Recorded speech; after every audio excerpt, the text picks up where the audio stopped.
Okay, well, welcome. This is the second of our Wildlife Crime Forum events.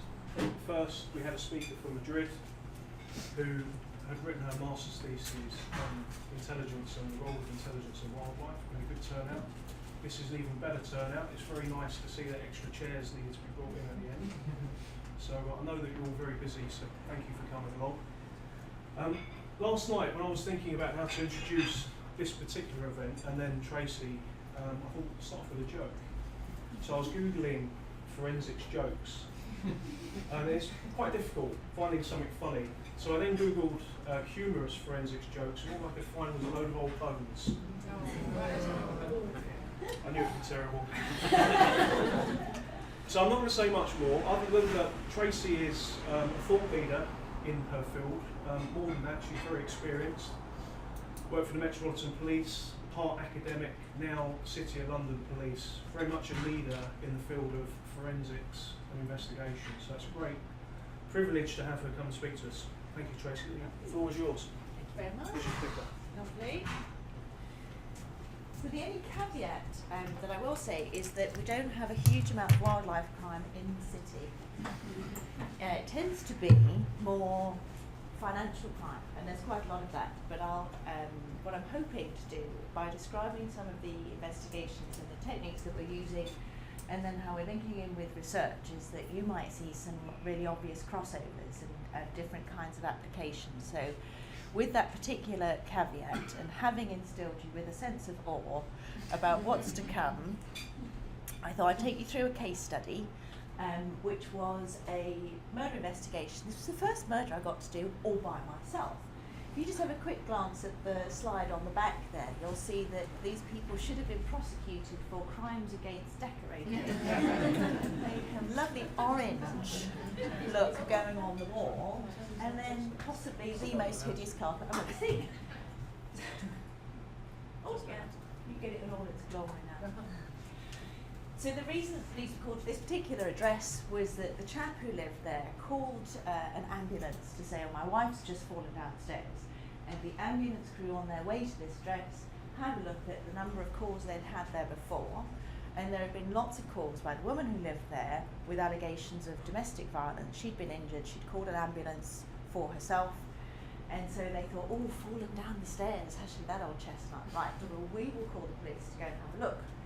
And the only evidence that we've got there from a traditional forensics point of view, and you can't see it on this slide, but you will see it a bit later on, there is a slightly darkened patch down at the bottom, which looked like blood. And as my colleague, who's a blood pattern analysis specialist, said, if it looks like blood, tastes like blood, it probably is. So having a quick look further upstairs, it all looks really tidy. For those of you keen on interior design, I'd just like you to look away in horror at the non-matching valance that's going on there, which actually proves to be somewhat significant a bit later on. This is the rest of the duvet set that was on that bed in the first place. So, I don't know about you, but your wife falls down the stairs. Do you suddenly think, right, I must put a wash on immediately? And we know that it was put on recently because those are the pair of shorts that the deceased was seen wearing during the day. They were both quite heavy drinkers, so she'd been out and about and had been seen wearing a blue t-shirt and this red pair of shorts. The other little thing that was quite interesting to start with, but proved only in the end to be corroborative to some of the previous events, you'll probably see it better again on that screen at the back. There's just a tiny bit of hair there up on the floor. So having a look at the hair, it's got a regrowth pattern in it. So the deceased hair has died, and then obviously it grows through. So you can start to see at what point that might have been pulled out. It's got roots on it, so it's uncut hair. And it doesn't look as if it's relevant to the day, as in this day when I've decided to go there to have a look. It looks as if it's about 2 weeks previously. And that correlates to one of her statements, one of her attack statements, where she said that her husband had grabbed her by the hair and hit her face into the carpet, pulled some of her hair out. So it does obviously back up some of those previous statements, but it also says that they don't rush around clearing up all the time, because clearly that's been then lying on the floor for a couple of weeks. Sorry, probably should have done a warning there, but yeah. It's a forensic thing. It's going to be a dead person in it at some point. So this is the injury on the back of the head that corresponds to a brain injury. So just in case there is anybody eating their lunch. Sorry. Lunchtime, whatever, yeah. It tastes better now, doesn't it? Carrying on. Post-mortems always make me hungry. Right, so we'll move on to that in a bit, rather than you look at the head. So you've got an idea of the image on the back of the head. So there's wound interpretation is quite a big bit of what we do. So the role of the crime scene manager, which is what I did for a long time before I joined the city, the crime scene manager's role is to go to the scene, assess the scene, decide who else you want at the scene. It's really not like it is on Silent Witness, which is the only programme like that I've ever actually seen all the way through, because my mother loves it. But all I can say about Silent Witness is that she goes to the crime scene, she comforts the family of the victim, she interrogates some of the suspect and then sleeps with the SIO. I cannot do all those things myself. Well, not in an hour. So, clearly there are lots of other people that then you draw in for the purposes of examination. So the crime scene manager decides what other experts they need to bring in order to progress this scene to its logical conclusion. So we're talking to the pathologist. What do you think about this injury? On the brain, just on the inside of where that wound is on the back of their head, there is clearly bleed on the brain, which has then caused the death of the victim. What the pathologist's point was, he said, if her head had hit the stairs, then those of you who will remember some of your physics O-level, if you were foolish enough to progress to physics O-level, that if you hit something, then part of that force is absorbed by or pushed back by the item that's been hit. If you've got your head which is freely moving, and your brain is a pretty heavy lump of stuff, if your head is freely moving, then your brain will move around inside it. So if you hit somebody on the back of the head, your head flies forward and you get a contre coup injury on the opposite side, on the inside where the brain, the soft tissue of the brain hits the inside of the skull on the opposite side.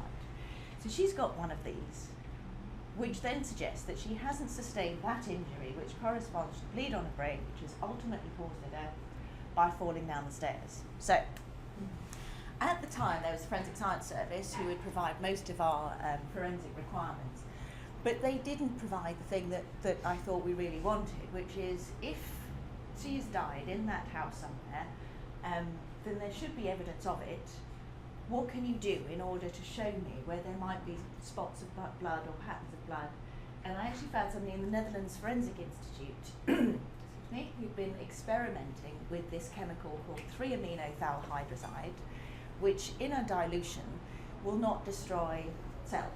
And you can't let something, if you're looking for dilute blood stains, you can't let it actually destroy cell structure, because you need the white cells intact in order to take the nucleus, in order to get a DNA profile from it, because all of this stuff is not even human specific.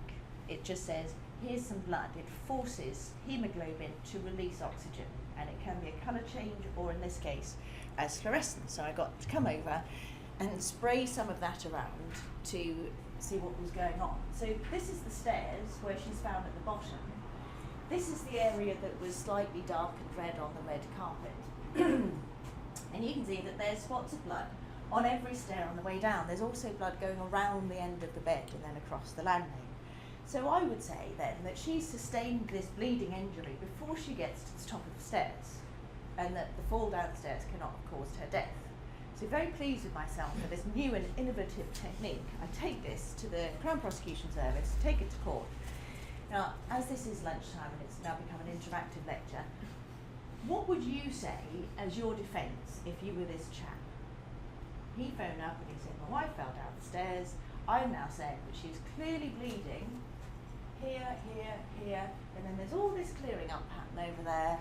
So, you know, what do you say to that? What defence do you think you could launch? Because he did get off with it, so it wasn't. Yeah. He was cleaning up and then went back up the stairs. That would have Blood worked. dropped. That would have worked. Well, yeah.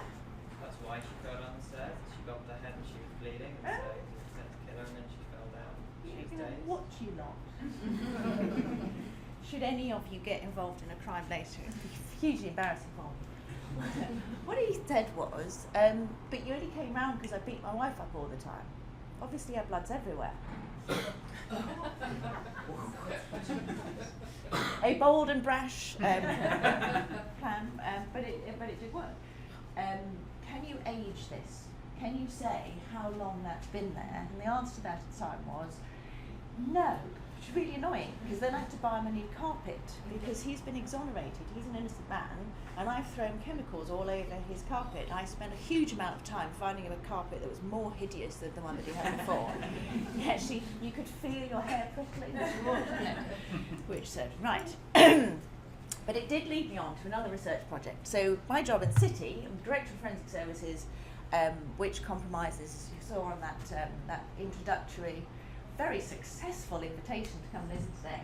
We've got cybercrime, digital crime, we have scenes of crime officers, fingerprint bureau, chemical development. But forensic science in the main in the UK is privatised. There's no home office laboratory. So anything analytical, you have to pay for it. You pay a private lab, and their raison d'etre is to make a profit. They need to make a profit to keep themselves going.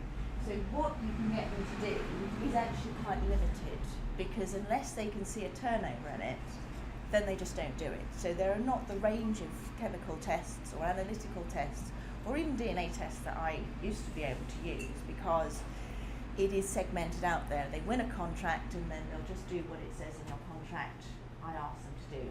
So none of them have ever done blood aging. So this case that I've just shown you was 20 years ago, and honestly I forgot about it straight away. I did this test on various items that might suggest to you how you could age a blood stain every year for 20 years. Eventually, my mother again, watching Rosolian Isles, she said, oh, they were banging on Rosolian Isles about tryptophan can be used to age dog blood. I went, oh, can it? How interesting. And it just this chap who'd been working in dog breeding, and he'd got a lot of dog blood, so he just thought, oh, I wonder what else it does. And he put some different wavelengths of light through it, and he'd eventually found that tryptophan, which is an amino acid which you find in all your body fluids, has a very specific fluorescence decay, and that you can measure it. So we can now say that you would know whether that blood was there within an 80-hour period. You could measure it on that lovely graph. It's quite an even curve, and those results were replicated, and this is part of our research collaboration with King's College. They do great analytical teaching, but they also provide us with research students for these new things. So I have a problem, take a student, and they test it out. So this is something that actually worked, because all the other things I tried didn't. So now we can say how old blood is, and I want to apply this to our Christmas campaign. We get a lot of domestic violence in the city, and people quite often won't come forward because they'll say, well, my blood might be on my husband's shirt, but he's going to say it's from last week. Well, this year we can say, that's not from last week, is it? It's from yesterday, when your wife reported that you had attacked her. So I'm very hopeful that this might have an application for us, certainly over Christmas, but maybe a private laboratory will take it up as something that they can provide as a service to others. So you can use what's now called luminol, marketed everywhere, which started out as just that one chemical, 3-aminophthalhydrazide in dilution. You get luminol all over the place. They slosh it around like nobody's business on CSI. I am reliably informed. And I did a miscarriage of justice case quite recently, which was on the telly, still available on iPlayer.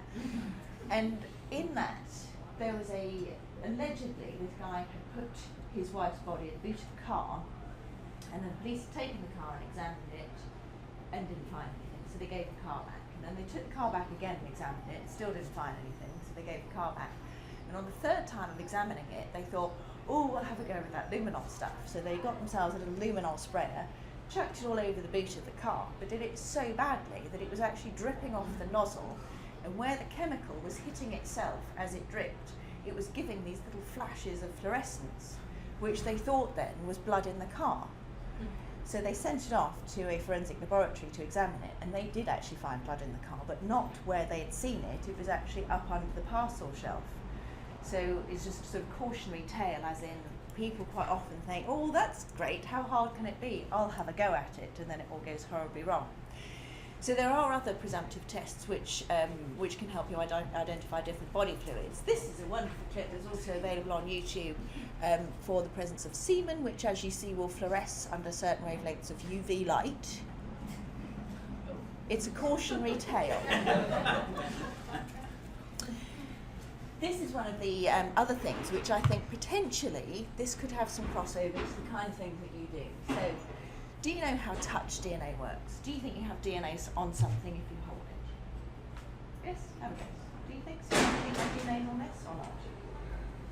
Who's prepared to shake hands with me? The answer to that is, it really depends. So somebody who has held something, somebody who's handled something, may or may not leave their DNA on it. And I only know that I don't very often, because obviously I'm in a lab quite frequently, and so I can just randomly swab my hands and then I'll send it off, and it's just purely for research to see whether, do I leave more DNA at certain times of the day? Is it before or after exercise? I'm still working on the after exercise part of that particular plan, but does it depend on the ambient temperature? What does it depend on? And I think the answer is that there are so many variables, it's going to be really difficult to pin it down, to say people will always, under these circumstances, leave some DNA which is identifiable, and not under these circumstances. So you just kind of don't know. My particular problem is laptop digital devices, because most of our crime is cybercrime, digital crime, international fraud. It's basically what City Blood Police does all the time. And people won't send off a laptop because they just think, well, loads of people have handled it, and you never give it a good wash, do you? You don't give it a wipe down with bleach, so therefore there'll be so much DNA on it that we won't get anything usable. And these things cost money. Any DNA test is going to cost you some money. So therefore, what's the point in spending the money if you just get a mixture of DNA back? So we just did last summer a little test on how does one sample a laptop to give yourself the best chance of finding a usable DNA profile. And the answer is, not any of the fancy swabs that we buy at great expense, but an FDA card is actually, it's a card that you use if you go to the doctor and they want to know what blood group you are. They just put a little bit of blood on that card, and it quite readily gives the body fluid back if you put it into an extraction mechanism. And we got some really good results, and it tended to be the person whose laptop it was, or it tended to be the person who had handled that laptop most recently. Therefore, that becomes not an evidential leap, but certainly intelligence. So we can give to the investigator to say, we think that the person who handled it most recently is this person, but it's certainly got background information from this person. The whole thing is a mix of just two, and it has encouraged us to actually try, rather than just assuming that that touch DNA isn't going to work. Difficulty with touch DNA, which is why I say it will only ever be an intelligence lead rather than an evidential lead, is that we don't know enough about the mechanism of transfer. So, as a straw poll, who thinks that everybody should be on the fingerprint and DNA database in the UK? I love you guys, I love you. You'd be surprised at some of the clearly far-right organisations that I talked to. The Royal Company of St George the other night were all like, yeah, if you haven't done anything wrong, what on earth could you possibly worry about? Well, quite a lot in the circumstance of DNA, because I know I don't leave my own DNA around, but I move other people's. So shake hands, touch, door handle, I can take you all back to my office with me, and should I get particularly cross with the accreditation service who are in at the moment and take a knife to them, I will most likely leave one of you if I came into the door and handled that door handle just after you did. You're more likely to be on my hand, and that DNA will be collected from the murder weapon than my own. I'm not going to, so you can rest easy, but it's just something to think about in the mechanism of transfer. So, I mentioned that most forensic provision in the UK is privatised, and I work quite a lot with Millington Himley. It's not a plug for them because they're very small and they sort of smuggle along by themselves, but they're the main company that tend to deal in wildlife crime as far as I know. They've had a couple of contracts from the RSPCA. They've used one of your kits, DNA sampling kits, was submitted to them from a nest that was being watched by people concerned for the eggs in it. And it's just really to understand how that little network of forensic scientists tie in together because Jo is a blood pattern analyst and something of a DNA expert, but her colleague is a DNA expert, but she knows something about marks and traces, so she would be able to comment on how trace evidence is transferred, for example. And they're very smiley. So I did think if you wanted a specific talk on analytical techniques, forensic science, yeah, you will get a little bit of science in this, but you know, it's mostly semen on face jokes. But they would happily come and talk to you about it if you wanted to talk about more scientific type things. Whilst I was doing a bit of prep for this, and after I met Chris, I was talking to a colleague in the NCA and said, what do you do about wildlife crime then? And she said, well, we don't have a specific remit for wildlife crime, but we do have a specific remit for money fraud and the transportation movement of illegal goods. And so she said, we have operatives in every African country, we're doing intelligence collection, we've got an international coordinator out there. They tend to let jobs run. They tend to, if they have an intelligence lead and they know that there's going to be an importation of something that they're targeting, and they're very focused on items that are the proceeds of which are going to fund counter-terrorism, that they will try to take those items off a plane and then implant listening devices into them and then put them back and let the people collect those packages in order to try to work out, these are clearly just the handlers, these are the people who've just brought it in. They want to know where it's going, or they want to know if there's more of a network that they could target afterwards. So they're not doing very much in the way of proactively arresting and prosecuting people, but they are trying to gather this intelligence for where the wider market is. And then I'd also spoken to this chap that Chris and I met. He said he's got a contract, a private contract in about 20 African parks where they've got just a remit to gather intelligence. But the NCA are not talking to him. So there is intelligence data and available information out there, but it is rather disparate. And I think somehow, what I'm hoping is that with that if the City of London Police can be useful at all, it will be to try to bring some of those aspects together, ideally. And this is the final, it's not a plug either, but just to point out the kind of things that are going on in the private sector. When I spoke to the company that does our toxicology rather recently, they're already doing quite a lot of work for African pathology labs, and specifically they've developed some chromatographic techniques in order to separate out different types of poison. So they're saying whether the root of that poison is a grown or manufactured one, or whether they've been mixed together, and therefore they can start to work out roots of where those poisons have come from, so the elephant dart type poisons. And he said they've had a couple of interesting jobs with it, but the joy of a smaller company rather than some of the big ones, I would just for a laugh later if I were you Google Randox toxicology, who decided that all this analytical science was really too much of a faff, so they just looked at somebody's previous record, and if they'd been arrested for drug driving before, they just decided to push it through as positive. This lab, however, does not do that. They reliably inform me, but they are prepared to adapt their chromatographic process to something that might be not generally found. So it's not as if most of the big labs, you have to kind of say, I think this is cocaine, for example, usually in our case. Can you tell me if it is, if it isn't, or how much of it? They're quite prepared to just say, I don't know what this is, I don't even know if it is a poison. Can you do something with it to tell me what it is, what the source of it was, what country it might have been manufactured or grown in originally, etc. Right, I thought I'd do you another case study, this time with a slightly more, I say it's never a happy ending, because all the jobs I do somebody's already dead, but slightly happier ending from the forensic perspective. So we've got a fortuitous event in that two police officers were driving around the corner and they saw that vehicle, and the boot of the vehicle was up, and there were two guys manhandling this green thing over there. And as the police approached, one police officer said, stop police, whatever it is that they might say, and those two lads charged off, and one of them was caught, brought back, and then as the police officer was poking that big green bag with his foot, said, what have you got in there then? Dead body? And he said, yes, but it's nothing to do with my son. Even I had a clue. So there would be SOCOs and scenes of crime officers and CSIs. In those circumstances that I've just described, what's wrong with the picture? What's been interacted with there? If you say to every scenes of crime officer and every first officer that's seen, don't touch anything, just don't touch anything. What has somebody touched there in those circumstances as I've described them before the picture's taken?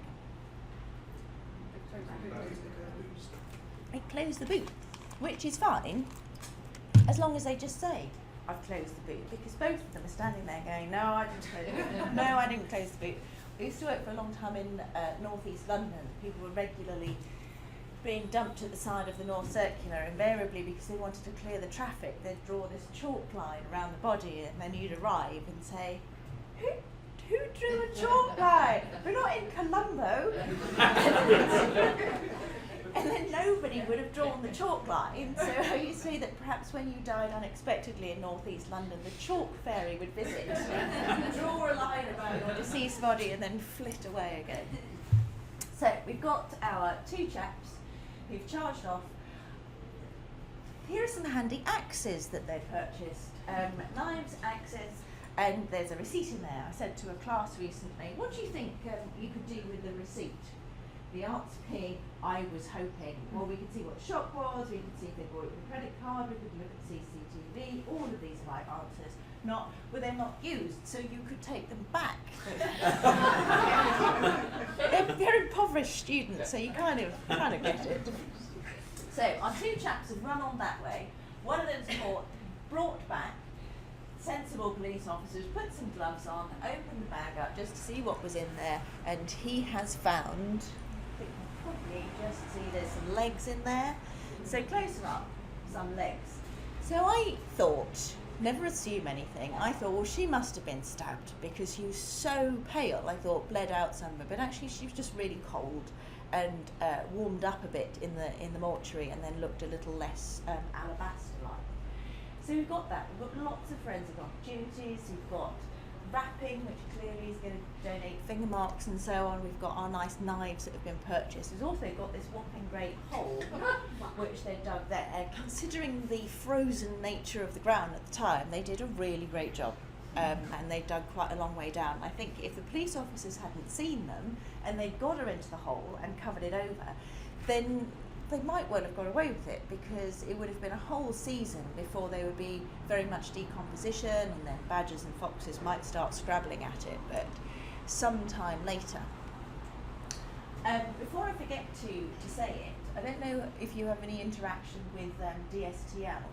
It's the Department of Science and Technology Laboratory, but they've been looking at wounds in animals in warfare and how wounds are caused on animals. They're starting to make up. So we have a national injuries database, and DSTL have just started. They've just engaged Alex Stoll, who works with Millington Hingley, but he's a private veterinary pathologist. So they've started to compile this, how are these wounds caused, and I just thought at some point that might be a database that you want to call on. So in this case, clearly we've got our human victim, and we've got this nice linear pattern at the front, which usually means manual strangulation, where the thumbs are pressing together over that soft bit of the neck, pinching it together, and then it's quite long. But usually, if you talk to murderers afterwards, which occasionally they have done, I do it quite a lot for the miscarriage of justice stuff.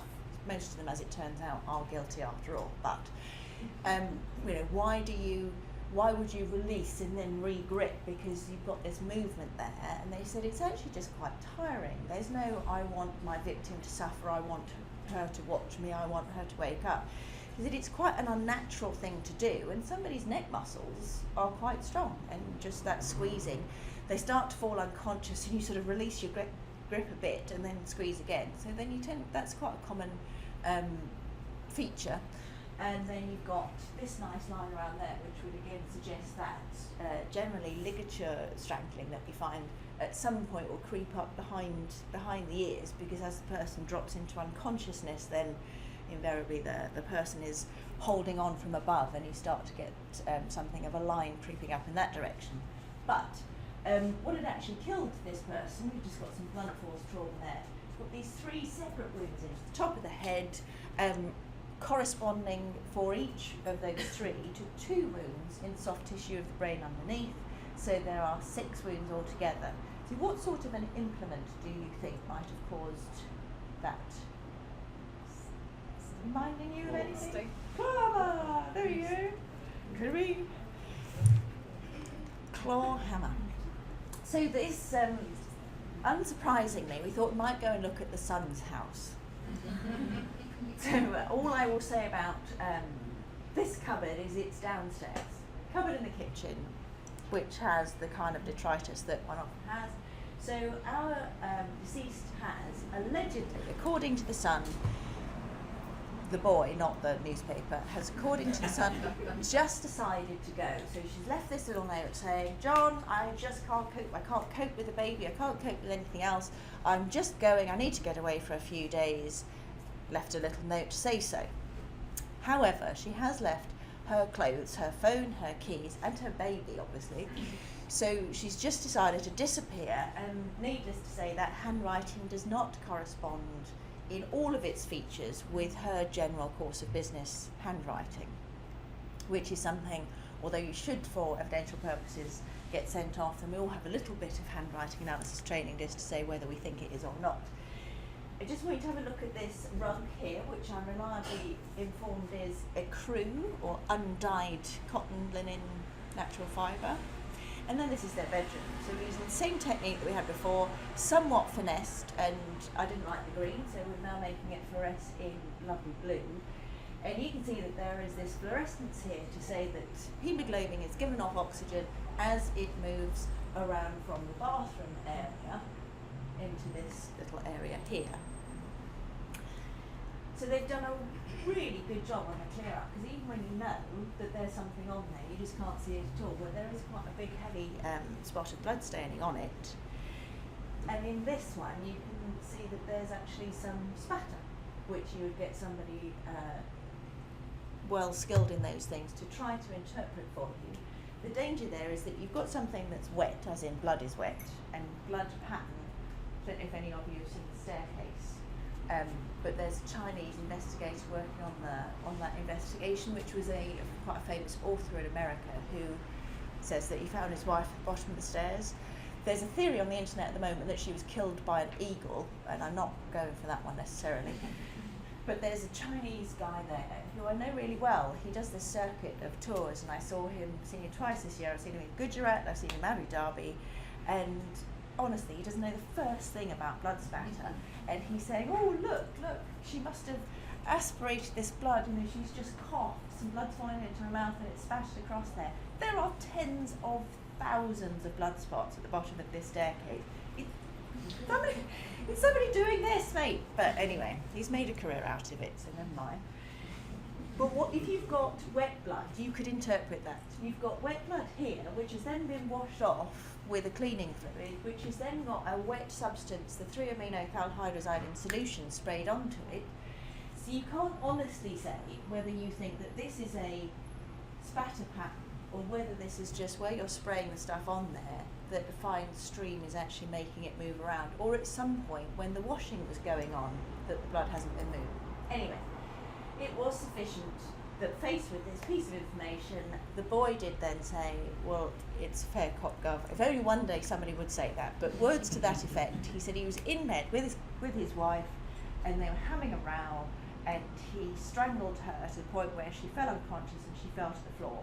And he stopped there, and you and I would be having this conversation, but he went downstairs to the cupboard that we saw in the kitchen, got a claw hammer, came back up, and whopped her 3 times over the head, and then phoned his parents to say, can you come and give me a hand to clear this up? Which they did. When I was working on this case, I said to my parents, what would you do? They're practically calling 999 when I was standing there. So, the body fluid analysis thing is a bit of a challenge for forensic investigators the whole time, because we tend to do things, because we've now got a privatised forensic service, we tend to do things always the same way because it's cheap, and it doesn't necessarily give you that many options of how to do stuff. So you want to find where your stain is. You then need to say exactly what that stain might be. and it tends to be, if it's going to be of evidential value to you, blood or semen or saliva, and then you need to DNA profile it. This is the bit that we want. We need to know who it is. It's not good enough just to know what the type of stain was.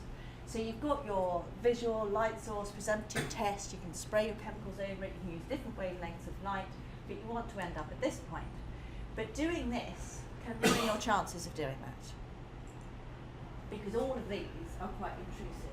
Luminol's the one I showed you, carcinoma is another one, leucomalachite green. They will all interfere with the substance that you're actually trying to look at. So this is another research project that we've done at King's in order to try to solve a problem that we've got. So what can we do differently? How can we examine for all of those things in situ? So what they've come up with is a rather cunning use of nanoparticles. Nanoparticles, apart from microbiomes, are my new favourite thing. So what they've done with these nanoparticles is they've put them into a spray, and they have specific markers with a fluorescent tag. They're coated with an antibody, which will then, in the spray, attach itself to the stain that it's designed to attach to. So you've got a little nanoparticle, it's got its little antibody. It's an antibody for blood. It will try to find the blood, try to find the semen, try to find the saliva. And then if you pass the wand over the top, they will then fluoresce with a different fluorescent tag on the nanoparticle for the type of stain that it is. And that nanoparticle technology is pretty much applicable to anything. I want it for body fluids because that's the major problem I have. My issue in the city, if we don't have that many deaths, we have a lot of suicides. Well, I hope we have a lot of suicides, or we have a lot of unsolved murders. But people come off buildings, they come off high buildings, and they, it's not pretty when they get to the bottom, and therefore just removing their clothing will stain their clothing with their own blood, and then we've already interfered to a certain extent. And then if we start trying to swab or tape little bits off it, if I can just put the whole thing in there, if there is a saliva stain that's in the wrong place, or that's going to be relevant to what I want to know, or semen stain, then you'll see it when it's there, and you haven't actually ruined your chances of interpreting anything else. And that's because you're just putting the thing in there and spraying on it. You're not interfering with fibre transfer, if there's any other particular trace evidence on the items. And it's applicable, as I say, to anything. You can make an antibody for pretty much anything. So if there are things that you think that you want to target in some of the investigations you might be aware of, then give me a ring.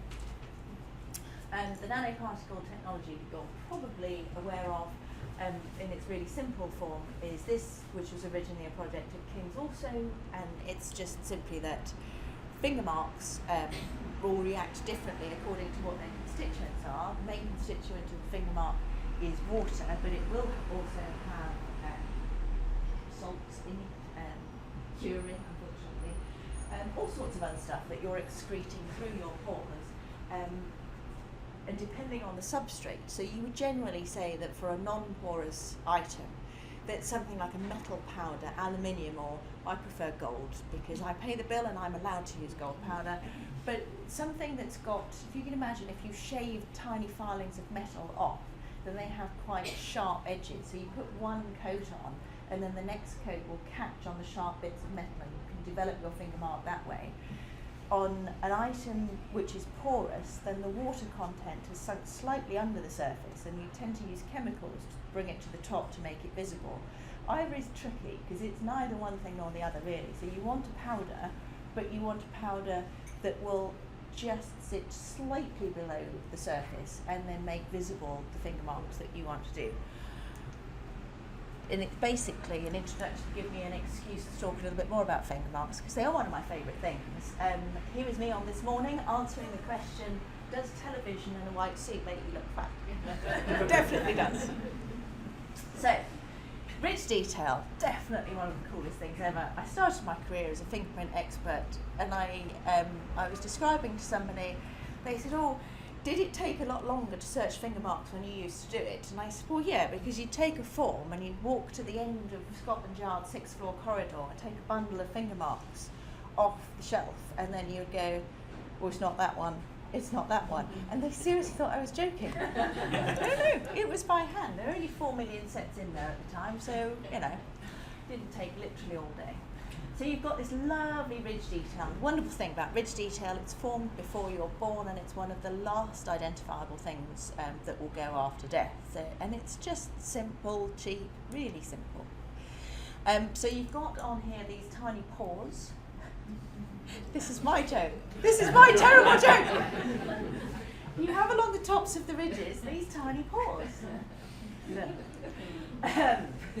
You have these tiny paws, which are excreting various substances, but mainly water, as I was describing, and therefore when you touch something, it's just simply a question of choosing the right thing in order to develop that mark, to make it visible, and maintaining a fingerprint database is pretty much the simplest thing in the world. We now don't have people doing our temprint checks. We've gone completely automated. I trust that machine with my life.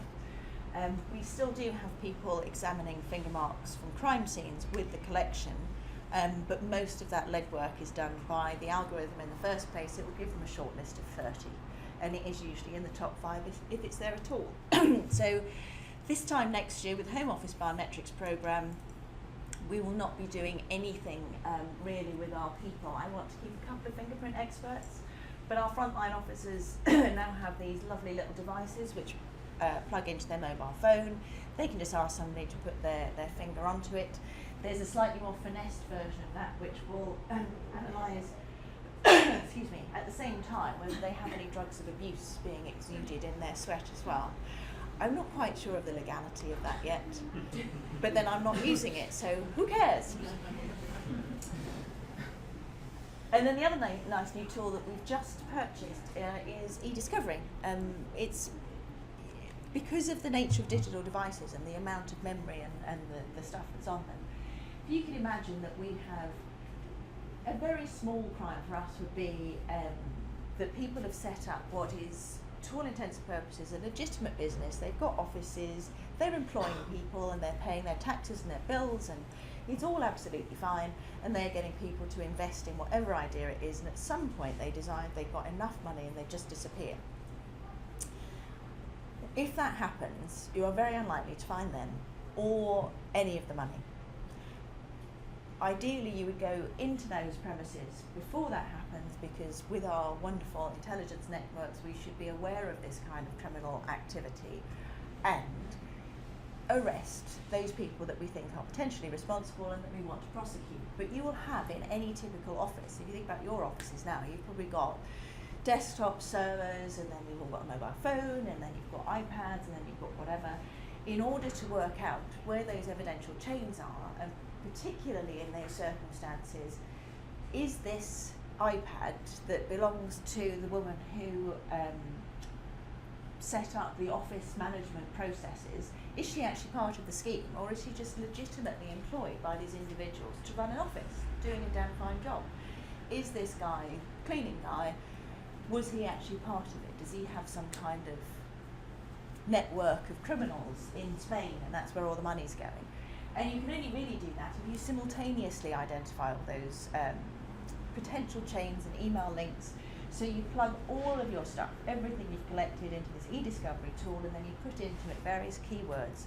And you're asking it to search, for example, a car registration number, or part of a car registration number, or a particular bank account, or a particular flight number, whatever it might be, or any range of those things. Anything that you think will give you an investigative lead, if that crops up on any of those devices, we can start to do these things in a couple of weeks.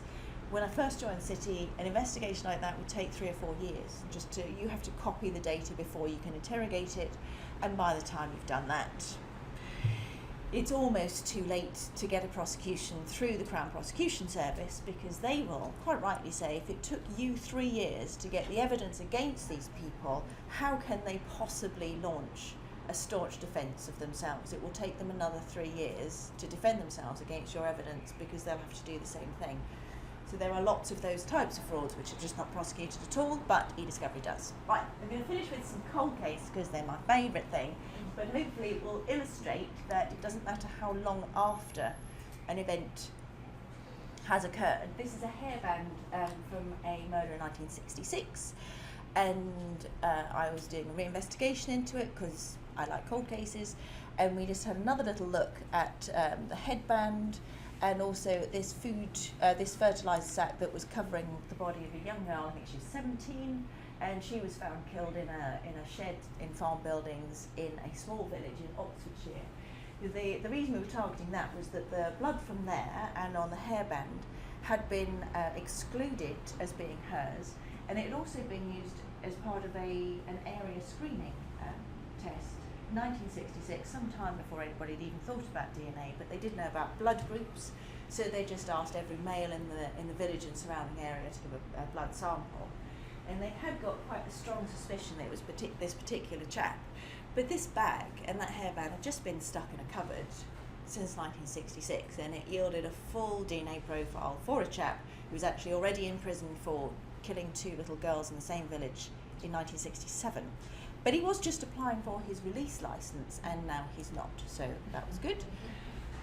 This is the Rachel McKell murder in Wimbledon Common, and I mention this because it was a great fat cock-up in that Rachel McKell's body was very clearly posed, and therefore tapings and swabs were taken from her exposed area of skin, as in if her legs have been posed like that, somebody has touched her legs in order to do so. And maybe it's fair to say we didn't know as much about DNA as we know now. However, I think it should have been certainly within my powers and all of the people I was working with at the time to be able to say that if you think that somebody has touched a bare leg, you're looking for potentially quite small traces of DNA. So if you take that sample and you submit it and you don't get any DNA at all, what's gone wrong?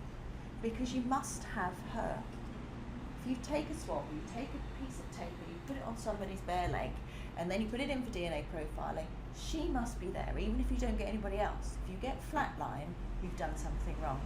And the sample had been over-amplified to the point where, if you think that a DNA profile as it comes off a reader, it looks like a bit like an ECG, lots of little lines, the peaks were so big with the over-amplification that the reader couldn't see it, and it just looked like little bits of noise at the bottom. Whilst we're faffing around and eventually re-sampling and retesting and reprofiling, Robert Knapp killed 3 other people. And as I say, we know more about DNA now, or at least I thought that we did, until we had the Jo Yates murder a couple of years ago. She was found at Christmas time by some dog walkers. Praise be for dog walkers, what would we do without them? And in a similar situation, this was clearly a deposition site and not an attack site. So her body's lying on the other side of that hedge, quite near to the side of the road, and again, tapings and swabs taken from her because somebody's lifted her, presumably from a car, and placed her in that position. And that was coming out as flatline. And you would think that everybody in forensic investigation, having learned some lessons from Rachel McKell, would think, oh, let's stop submitting all of these valuable tapes, because something's clearly not going well. But unfortunately, the nature of the private laboratory mechanism is that it is very much like a factory line. The person who puts the swab into the extraction mechanism doesn't know why. That's their job, shake it for 20 seconds. This person then takes that extract and loads it onto the column. This person takes it off the column the other end, and so on. Nobody actually knows what any of those parts of that process genuinely mean, with the result that they were getting nothing at all.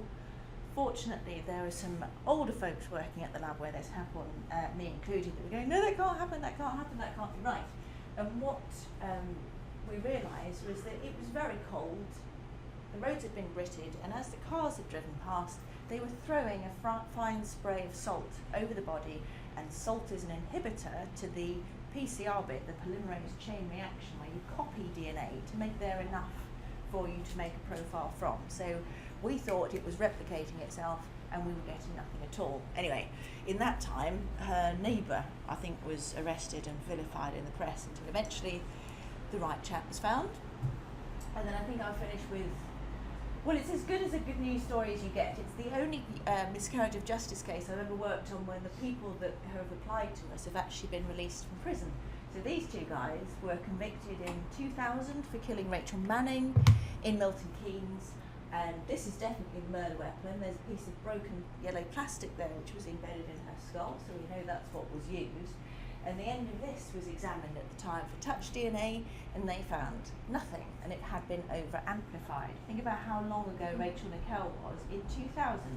Oh, there won't be very much on here, let's really ramp it up. Oh, we haven't got anything. That's because you did it wrong. So we had another go at that, and then found this guy's DNA on the end, and he is now in prison for it. But the reason that these two were convicted, saying there's no information from there, it was pretty much one of those blinkered investigations whereby it's always the boyfriend, it must be the boyfriend. He was her boyfriend, that was his mate, it's got to be them. And they had a look at the particulates from the back of the deceased skirt, and they said that those particulates matched the seat covering in this van, which belonged to this guy here. And they said because those two had the same things on them, therefore that suggests that she's been in that vehicle. And that's actually not necessarily true. Could be that vehicle, depends how many times you find those sets of particulates in the environment that you're in. It doesn't, in Milton Keynes, it turned out to be every taxi that hadn't been hoovered very often. Here, it might be just the only one, but it means that your data set that you're going to make those determinations against have to be quite accurate. And just as a piece of information, most of the cold cases I've worked on have not been through marvellous innovations in DNA profiling. It's just having another look. This is one of the jackets of one of the two people. It's actually Norris's jacket, and that had been looked at, I think, 20 times in 20 different labs before we got hold of that. And it is just a question of have another look more closely, and don't worry about how much it's going to cost. At the time of the Stephen Lawrence murder, all of the exhibits went in, they were being priced up at £350 each. In order for the profit-driven mechanism to work, that means that you can probably spend about half an hour looking at an item of clothing. Looking at all the items of clothing again, from all the suspects and from Stephen, took 4 years. It also cost £4 million. So things need to be appropriate. I'm glad that we did it, but there will never be another reinvestigation like that because nobody's got £4 million to spend.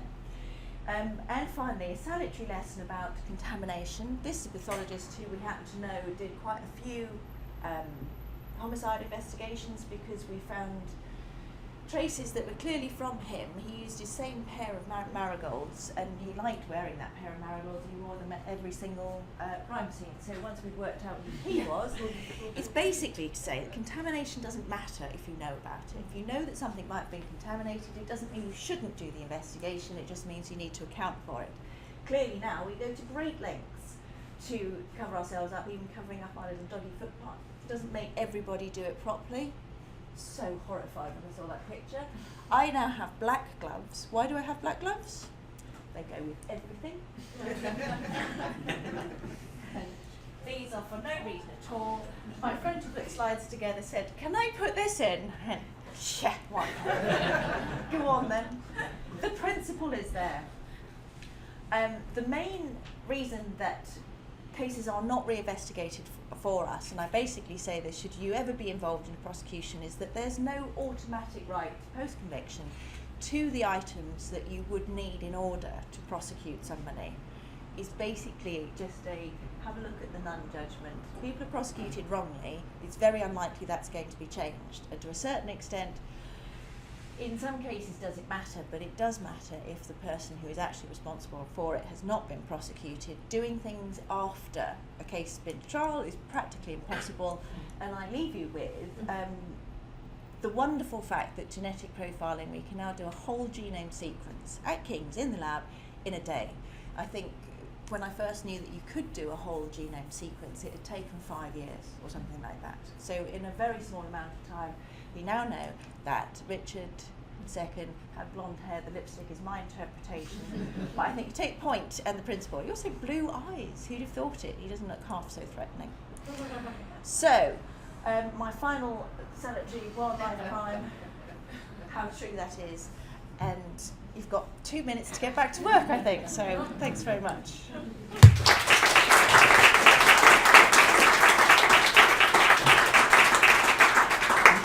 Tracy, that was brilliant. Certainly very useful. Nearly funny. Really? Not as good as yours. Possibly the best presentation I've ever listened to. Questions?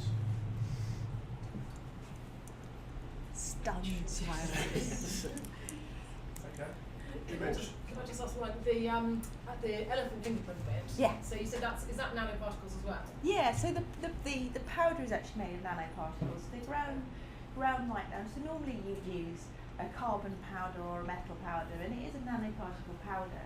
It just means they're really, really fine. So some of them sit just slightly under the substrate to the surface of the ivory, and then once they've wetted themselves, I suppose, if you like, they're actually absorbing some of the moisture from the finger mark. Then the next ones will stick to those, and that's how you can start to develop the mark, which is why the older ones look fainter, because there's less water content.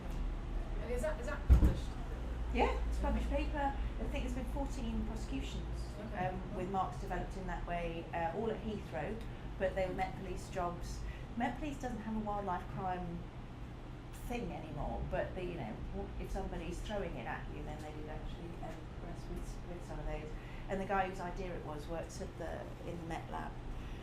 But should anybody want to ramp it up, then City will help. But the City get on very well with Met. It's just we're faffing around waiting for our financial crimes to come to fruition. They've got yet another murder, so we do a bit more largesse to do things like that.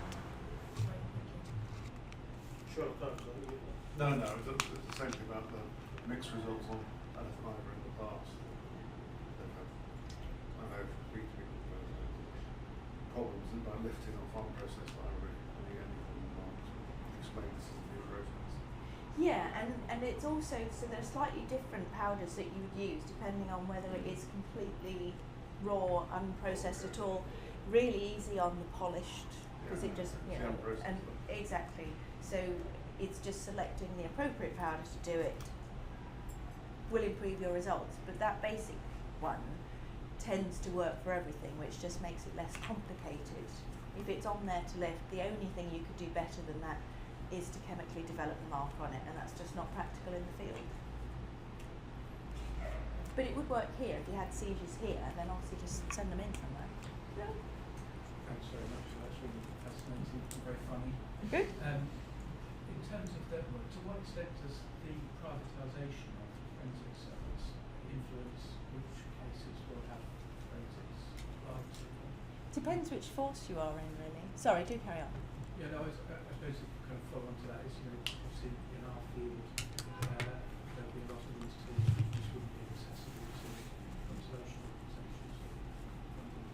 Yeah, but if there are things where you think you get stuck, then I would encourage you to, if you want to, submit it through me. I set up the contracts that we've got with private sector, and they have to use the contractual agreements with the turnaround times and the set prices that we've negotiated.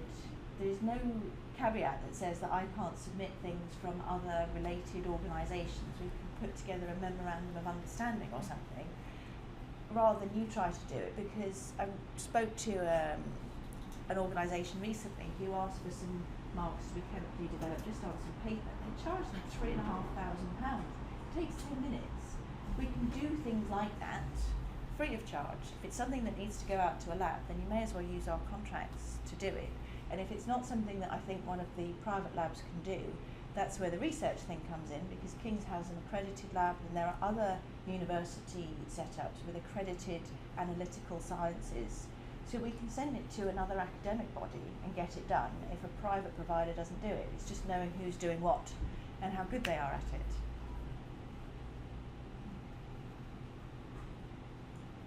For people who are working abroad and particularly working on the ivory trade nearer the source, what of these tools do you think are feasible in a country like that where you probably don't have the ability to do DNA scans and things? You don't, but to a certain extent, if the support network is there, as in I don't know what to do with this stuff. The fingerprinting on ivory thing is really easy. You put the brush in, you stick it on there, and if you can't lift it off, just a picture on your iPhone will do. I'm saying everybody's got iPhones, but a picture will do. If lifting it off is tricky, or don't lift it off, just leave it on there. Just you've developed the mark, and the detail is the aspect of it. And if you think that you've done it and then there's nothing on it, just wipe a bit of cotton swab. It doesn't have to be. I don't actually think cotton swabs are the best way of lifting DNA, but they do work in most cases. So just rather than do nothing, do that. But we were talking the other day about whether actually identifying the people who've handled it is necessarily always the best mechanism, or whether this, the concept of trying to work out further up the chain, who are these people delivering the stuff to? So there's a sort of intelligence strand, investigative strand, plus the forensic application strand. And I think that's, needs to be drawn together to work out how best to do it. Hello. Hi. Are you guys finishing up? So, Yes. Okay, because we have the room from. so can I ask one perhaps last question? Yeah.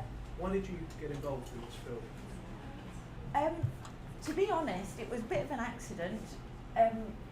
So there wasn't really a forensic provision as such when I joined the Met. I was working on Starlight Express, tightening the wheels of the roller skates. And I lived in Pimlico, and then they were advertising for fingerprint experts at Scotland Yard, and it was, warm, dry, regular hours, and I thought, well, that's clearly more money, why don't I do that? And at the time it was just an aptitude test. Can you spot whether that's the same as that one? If I was going to spend time identifying little black and white lines, I should have done the whole let's spot the zebra thing, because that would have been infinitely more useful. And once there, it's just, honestly, you've seen one fingerprint, you've seen them all, and I just went on every course they got. And then eventually when DNA came in, I blagged my way off the course at King's to say, please tell me about molecular biology, which they did. So it was timing, kind of. I think we have to draw a line.